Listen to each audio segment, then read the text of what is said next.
Assalamualaikum warahmatullahi wabarakatuh. Selamat siang, kami dari kelompok 4 ingin mempresentasikan hasil diskusi kami terkait analisis platform digital pada kasus MBG untuk memenuhi nilai ujian akhir semester mata kuliah komunikasi digital. Sebelum itu, izinkan kami memperkenalkan diri kami terlebih dahulu.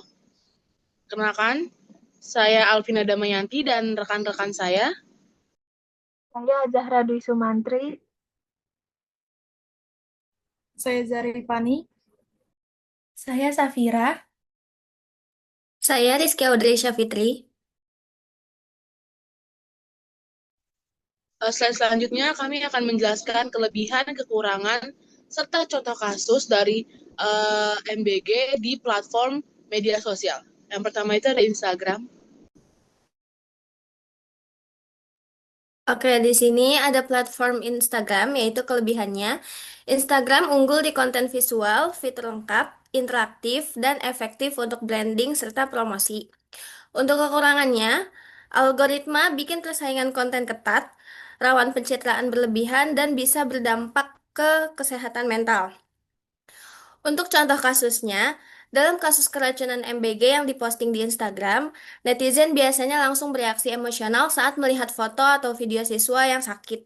Banyak orang marah, kecewa, dan mengkritik program karena dianggap tidak memperhatikan keamanan makanan. Selain itu, kekhawatiran orang tua, permintaan evaluasi, dan saling berbagi informasi muncul di kolom komentar.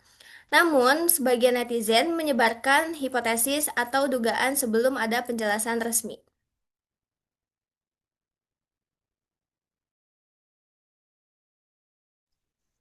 Untuk platform selanjutnya ada TikTok.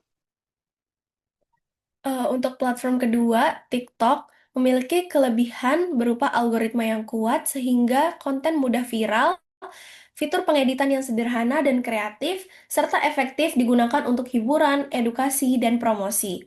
Untuk kekurangannya, berupa potensi kecanduan, adanya konten yang kurang terfilter, serta risiko terhadap privasi dan keamanan data jika tidak digunakan secara bijak. Contoh kasusnya dalam program Makan Bergizi Gratis ini, TikTok menjadi media komunikasi digital bagi pelajar dan orang tua untuk berbagi pengalaman terkait menu, kualitas, dan distribusi makanan, sekaligus menjadi ruang partisipasi publik melalui dukungan dan kritik yang tersebar luas lewat FYP. Di situ ada referensi videonya. Selanjutnya ada platform Facebook. Yang ketiga ada Facebook. Kelebihan dari Facebook itu, Facebook memiliki jangkauan pengguna yang luas dan mendukung komunikasi dua arah. Melalui fitur page dan grup, platform ini juga menyediakan Facebook Insight untuk menganalisis reach, engagement, dan impression, serta mendukung berbagai format konten untuk menyampaikan pesan yang fleksibel. Kekurangan dari Facebook ini memiliki keterbatasan berupa persaingan konten yang tinggi sehingga pesan mudah tenggelam. Jangkauan organik yang dibatasi algoritma membuat iklan berbayar sering diperlukan. Selain itu, Facebook juga rentan terhadap hoaks serta memiliki isu privasi dan keamanan data pengguna. Dari contoh kasusnya ini, dalam konteks MBG, Facebook itu berperan sebagai ruang diskusi publik yang aktif dan dinamis. Pembahasan mengenai MBG muncul melalui berbagai komunitas grup, dan biasanya suka ada reelsnya gitu. Selain itu, penyebaran di Facebook itu menjadi wadah ekspresi opini. Tanggapan masyarakat terhadap program MBG terlihat melalui berbagai bentuk interaksi seperti like, komen, dan share yang mencerminkan dukungan, kritik, maupun evaluasi terhadap kebijakan tersebut.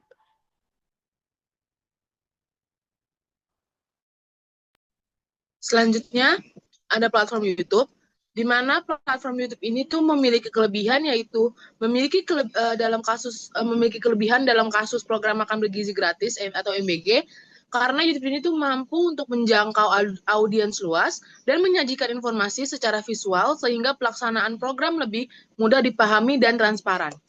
Tetapi YouTube juga ada kekurangannya, yaitu karena YouTube ini sangat rawan untuk disinformasi, politisasi isu serta penyebaran opini negatif akibat algoritma dan minimnya kontrol kualitas konten.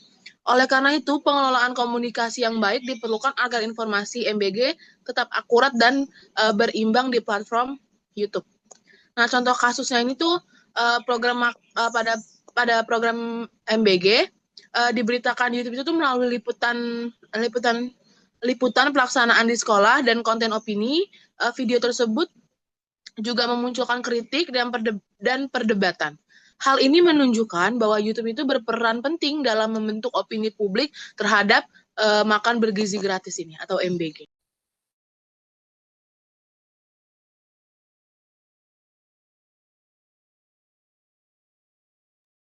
Selanjutnya ada platform X atau Twitter.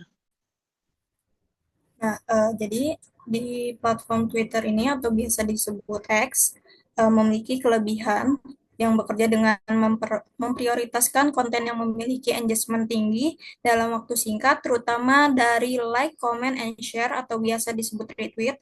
Semakin banyak interaksi yang diterima sebuah unggahan, semakin besar juga peluang konten tersebut muncul di timeline pengguna lain.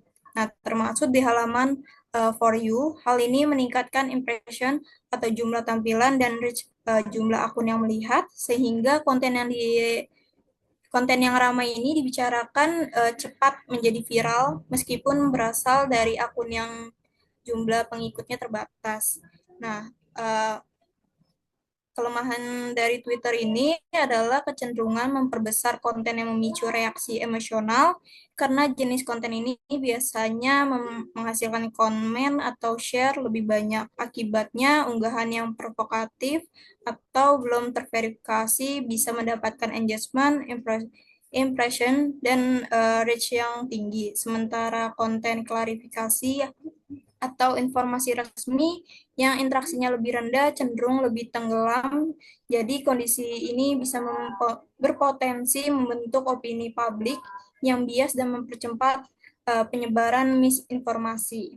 Nah, dalam kasus keracunan MBG yang terkonfirmasi positif E. coli menjadi viral di Twitter karena tingginya engagement dari like, comment, and share yang meningkatkan reach and dan impression dan algoritma Twitter memperkuat penyebaran konten emosional sehingga persepsi negatif cepat terbentuk, namun banyak komentar bersifat spekulatif dan mendahului klarifikasi resmi yang berpotensi menurunkan kepercayaan publik terhadap program MBG.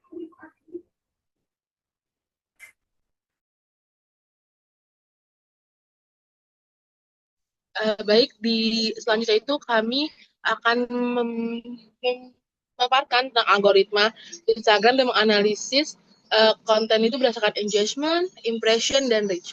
Yang pertama itu ada algoritma Instagram. Oke, di sini ada algoritma Instagram. Yang pertama ada engagement. Engagement itu rate rata-rata biasanya berada di sekitar 1-3% dan nilai di atas 3-6%.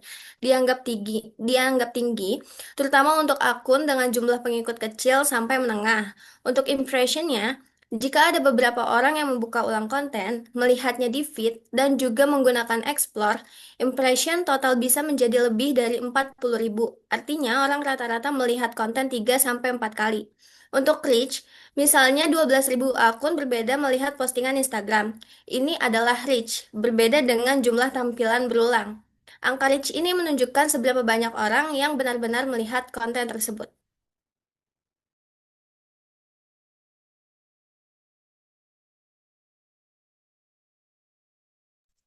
Selanjutnya ada algoritma TikTok.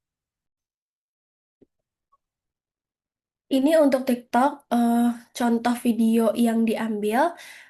Dari video tersebut, engagement-nya, jumlah like-nya yang cukup tinggi sehingga peluang video untuk muncul di FYP jadi lebih besar. Bisa dilihat dari diagram di samping, itu jumlah like-nya lebih besar daripada komen, save, and share-nya. Selanjutnya, impression dengan hook yang dibuat membuat tersebar lebih banyak lagi ke FYP orang-orang. Total tayangan terakhir itu 6.291 dan masih terus berjalan hingga saat ini. Untuk reach-nya dengan jumlah penonton menunjukkan bahwa banyak audiens unik yang menonton berulang-ulang.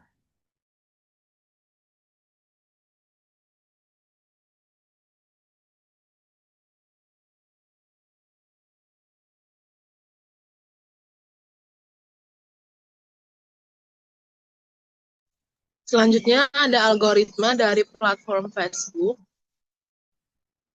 Selanjutnya algoritma Facebook. Yang pertama itu kita lihat dari engagement. Engagement itu mencakup like, comment, dan share. Dari grafik terlihat bahwa like itu paling tinggi, disusul share, lalu komen. Ini tuh menunjukkan konten yang cukup menarik secara visual dan informatif. Sehingga banyak orang memberi respon cepat berupa like. Jumlah share juga cukup tinggi yang menandakan konten dianggap relevan dan layak dibagikan ke orang lain. Yang kedua itu ada reach. Reach adalah jumlah akun yang melihat konten. Berdasarkan rata-rata yang di grafik sekitar 1-10%. Postingan ini diperkirakan menjangkau sekitar 350-3.500 akun. Artinya konten ini tidak hanya dilihat oleh pengikut, tapi juga berpotensi muncul di beranda pengguna lain melalui interaksi yang terjadi. Yang ketiga ada impression. Impression itu menunjukkan seberapa sering konten ditampilkan, termasuk jika dilihat berulang oleh akun yang sama dengan rasio 1,5 sampai 3 kali dari reach. Konten ini diperkirakan memperoleh 500 hingga 10.000 jenis penayangan. Ini tuh menunjukkan algoritma Facebook menilai konten yang cukup relevan sehingga ditampilkan berulang kali di timeline pengguna.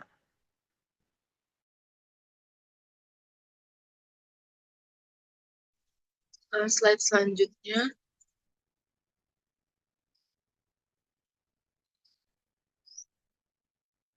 Boleh slide selanjutnya, Safira?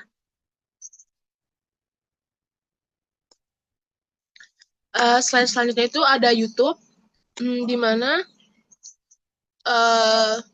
engagement dari YouTube itu tuh jumlah penonton itu cukup tinggi, jumlah penonton yang cukup tinggi, like serta komentar menunjukkan berita terkait MBG ini tuh sangat relevan dan sangat mudah untuk menyebar secara luas di luaran sana atau di publik. Yang kedua itu ada impression. Dengan jumlah penonton yang cukup banyak, dapat dikatakan bahwa thumbnail yang muncul kepada para pengguna bisa lebih dari 20.000 pengguna YouTube yang melihat thumbnail video terkait berita MBG. Yang ketiga itu ada reach.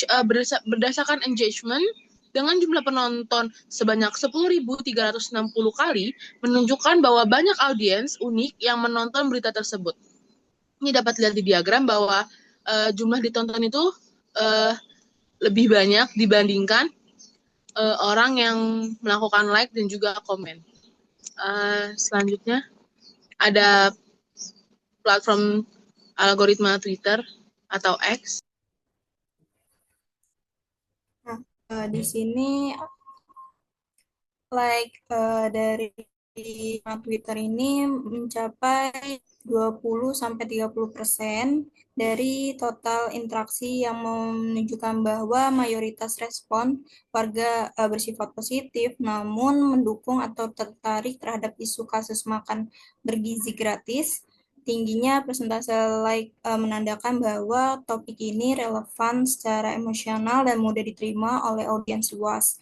Nah, selanjutnya itu adalah komentar atau replay yang mencakup dari 10-15% dari total engagement yang mencerminkan adanya diskusi aktif dan keterlibatan opini publik.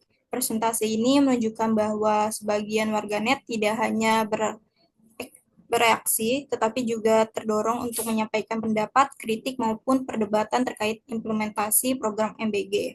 Nah, selanjutnya ini adalah share. Share atau biasa disebut dengan retweet. Ini mencapai 50-60%.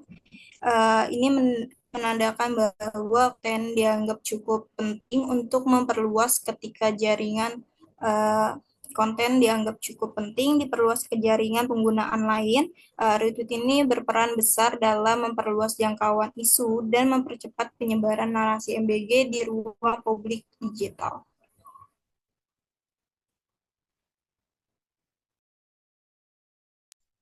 Ini dokumentasi-dokumentasi yang kami ambil melalui platform-platform media sosial. Sekian presentasi dari kami terkait kekurangan dan kelebihan platform serta menganalisis algoritma dari platform Instagram, TikTok, YouTube, dan juga X. Kurang lebihnya mohon maaf. Kami dari kelompok 4. Wassalamualaikum warahmatullahi wabarakatuh.